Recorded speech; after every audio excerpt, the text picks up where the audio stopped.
Platform पर भाग दौड़ मची थी। एक तरफ कबूतर बाबू चश्मा नाक पर टिकाए न्यूज़पेपर पढ़ रहे थे, दूसरी तरफ मैना आंटी अपने 3 बच्चों के साथ सफर के आम गिन रही थी। रानो अपने दोनों बच्चों गुड़िया और कुकू के साथ काउंटर पर खड़ी थी। तोता मामा हाथ में कुली की तरह 2 बड़े बड़े झोले उठाए खड़ा था। गुड़िया, अगर दोबारा उस समोसे वाले की दुकान की तरफ पाँव बढ़ाया ना तो वहीं छोड़कर चली जाऊंगी। मामा को देखो, 2-2 झोले संभाल रहे हैं और तुम दोनों की बदमाशी खत्म नहीं हो रही। मम्मी, नानी के घर जा रहे हैं तो क्या थोड़ा खुशी भी ना मनाए? देखो ना, तोता मामा कितने अच्छे हैं। उन्होंने हमें पहले ही 2 पेपरमिंट्स दिला दिए हैं। हाँ बहन, बच्चों को मत डांटो। पर हाँ गुड़िया कुकू, अगर नानी के घर पहुँचना है तो टिकट खरीदने दो। ये कबूतर बाबू काउंटर पर आधे घंटे से चाय पीने के बहाने गायब है। तभी टिकट काउंटर की खिड़की खुलती है। अंदर एक बुजुर्ग कबूतर बाबू अपने गोल चश्मे के ऊपर से देखते हैं। आ गई, अवध एक्सप्रेस आ गई। कहाँ जाना है? बाबूजी, चंदनपुर के लिए 2 पूरी टिकट और 2 हाफ। नानी का घर है वहाँ। बच्चे पहली बार ट्रेन में बैठ रहे हैं, कृपया खिड़की वाली सीट देना। ये लो बहन, सीट नंबर 24, 25, 26 और 27। खिड़की भी मिलेगी और ट्रेन का धुआं भी। चलो आगे बढ़ो, गाड़ी प्लेटफॉर्म नंबर 2 पर लग चुकी है। रानो और उसका परिवार जल्दी जल्दी ट्रेन में चढ़ता है। मम्मी, देखो देखो, पेड़ पीछे भाग रहे हैं। हम आगे जा रहे हैं या पूरी दुनिया पीछे जा रही है? दुनिया वही है बेटा, ये सफर का जादू है। जब हम अपनी मंजिल की तरफ बढ़ते हैं तो पुराना सब पीछे छूट जाता है। तभी अगला स्टेशन आता है। ट्रेन रुकती है और डिब्बे के गलियारे में एक मुन्ना चिड़ा सिर पर हरा साफा बांधे और दोनों हाथों में ताजे हरे नारियलों का गुच्छा लटकाए झूमते हुए आता है। ठंडा ठंडा मीठा पानी, मलाईदार नारियल ले लो। गर्मी भागे दूर दूर, सेहत का खजाना ले लो। अरे पी लो मुन्ना भगत का मलाई वाला नारियल पानी। मम्मी, देखो नारियल वाले अंकल कितने मोटे हैं। वो नारियल में छेद कैसे करते होंगे? अरे मुन्ना भाई, जरा 2 मीठे नारियल तो देना, बच्चों का गला सूख रहा है। अरे रानो, सच में इस पैसेंजर ट्रेन का मजा ही अलग है। हर स्टेशन पर नया स्वाद। नारियल वाला आगे बढ़ता ही है कि दूसरे दरवाजे से एक फुर्तीला तीतर पीठ पर गोलगप्पों का मटका और हाथ में तीखे मीठे पानी की बाल्टी लिए गाता हुआ आता है। उसकी आवाज सुनते ही डिब्बे के सारे मुसाफिर मुड़कर देखने लगते हैं। आ गए तीतर भैया के चटपटे गोलगप्पे। खाओगे एक तो मारोगे 4 गप्पे। इमली की खटाई, जरजीरे का पानी, खा के बोलेगी बुढ़िया, याद आ गई जवानी। गोलगप्पे ले लो जी, तीखे चटपटे गोलगप्पे।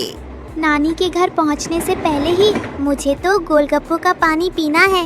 तोता मामा, दिलाओ ना। अरे बिल्कुल तीतर भाई, जरा 4 प्लेट चटपटे गोलगप्पे लगाना, पानी थोड़ा तीखा रखना।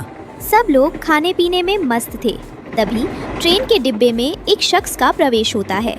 कालू कौवा, काली कोट, आंख पर थोड़ा सा कट का निशान, गले में मोटी चेन और हाथ में एक पतला सा रुमाल। वाह, क्या भीड़ है 90 के दशक की इस पैसेंजर में। आज तो कोई बड़ा हाथ मारना पड़ेगा। अरे ये तोता बाबू तो बहुत मस्त लग रहे हैं। इनकी जेब तो फूली हुई है। कालू कौवा तोता मामा के पास से गुजरता है और सफाई से उनकी जेब से बटुआ निकाल लेता है। लेकिन तभी डिब्बे में टीसी टिकट चेकर एक भारी कम बुलबुल बाबू आते हैं। टिकट, सभी यात्री अपनी टिकट निकालकर हाथ में रखे। बिना टिकट वाले अगले स्टेशन पर उतार दिए जाएंगे। हाँ बाबूजी, अभी देता हूँ। अरे ये मेरा बटुआ। बहन, मेरा बटुआ गायब है। क्या? तोता भाई, उसमें तो हमारे पास बचे हुए सारे पैसे और नानी का दिया हुआ चांदी का हार था। कालू कौवा जो थोड़ा दूर खड़ा था, चुपके से खिड़की से कूदने की सोचता है, लेकिन गुड़िया की तीखी नजर उस पर पड़ती है। मम्मी, वो कौवा अंकल, उन्होंने अभी मामा की जेब में हाथ डाला था। उनके हाथ में मामा का लाल बटुआ है। अच्छा, तो तुम हो वो रामपुर का शैतान। कितनी बार जेल गए हो कालू? चलो बटुआ वापस करो और टिकट दिखाओ। अरे बाबूजी, मैं तो बस देख रहा था कि बटुआ असली लेदर का है या नकली। मैं तो ईमानदार चोर हूँ। आप लोग, ये तूफान एक्सप्रेस है, ये चंदनपुर नहीं जाती। ये तो सीधे जंगल के पार भैरवगढ़ जा रही है। क्या? कुछ देर बाद ट्रेन रुकती है। टीसी बुलबुल रानो और उनके परिवार को इज्जत से स्टेशन पर उतारते हैं। आप लोग यहाँ उतर जाइए। 2 घंटे बाद यहाँ से ग्रामीण लोकल आएगी जो आपको चंदनपुर ले जाएगी। गलती आपकी नहीं, भीड़ ही इतनी थी रामपुर पर। रानू, तोता, गुड़िया और कुकू प्लेटफॉर्म की लकड़ी के बेंच पर बैठ जाते हैं। बच्चे थक गए हैं और उन्हें भूख लग रही है। मम्मी, भूख लगी है। नानी के घर कब पहुँचेंगे? क्या नानी हमारा इंतजार कर रही होंगी? बस थोड़ी देर और बेटा, नानी कब से प्लेटफॉर्म पर खड़ी होंगी। उन्होंने तुम्हारे लिए मीठी रोटियां बनाई होंगी। तभी प्लेटफॉर्म पर एक बूढ़ा कबूतर आता है, हाथ में एक पतीला और गरम पूरी की टोकरी लिए। गरम गरम आलू पूरी ले लो, घी की खुशबू, मिट्टी का स्वाद, सफर का मजा ले लो, दोस्त की याद। भाई साहब, 4 प्लेट आलू पूरी देना और थोड़ा सा आम का अचार जरूर डालना। सभी लोग अब बार के टुकड़े पर गरम आलू पूरी और तीखी सब्जी खाते हैं। 90 के दशक के सफर का असली मजा उसी मिट्टी की खुशबू और गरम आलू की सब्जी में था। बच्चों के चेहरे पर दोबारा मुस्कान आ जाती है। वही चंदनपुर स्टेशन पर एक बूढ़ी चिड़िया नानी माँ अपने बच्चों की राह देख रही होती हैं। हे भगवान, बादल कितने काले हो रहे हैं। ट्रेन 2 घंटे लेट है। मेरी रानो और मेरे नटखट नाती कहाँ रह गए? ईश्वर खैर करे। छुक छुक की आवाज आती है। लोकल ट्रेन स्टेशन पर आकर रुकती है। रानो और बच्चे उतरते हैं। गुड़िया और कुकू दूर से नानी माँ को देखकर भागते हैं। नानी माँ! मेरा गुड़िया, मेरा कुकू, तुम दोनों कितने बड़े हो गए हो। रानो बेटी, कितनी थक गई है तू? नानी माँ, हम गलत ट्रेन में बैठ गए थे, लेकिन देखो हम सही सलामत पहुँच गए। घर चलो बेटी, आसमान का मिजाज अच्छा नहीं है। आज रात बहुत बड़ा तूफान आने वाला है। नानी माँ के घर के अंदर एक छोटा सा मिट्टी का चूल्हा जल रहा है। घड़े में ठंडा पानी और कोने में पुरानी अलमारी रखी है। बारिश तेज हो चुकी है। खाओ बेटा, सफर की थकान मिटा लो। ये मिट्टी का घर जरूर है, पर इसकी दीवारें प्यार से बनी है। यहाँ ठंड नहीं लगती। वाह नानी माँ, शहर में तो गैस चूल्हे की रोटी मिलती है, पर इस बाजरे की रोटी और गुड़ का मजा ही अलग है। और देखिए ना, इस गीली मिट्टी की दीवार से कितनी सोंधी सोंधी खुशबू आ रही है। अरे कुकू, खुशबू तो आ ही रही है, पर जरा बाहर का नजारा भी देखो।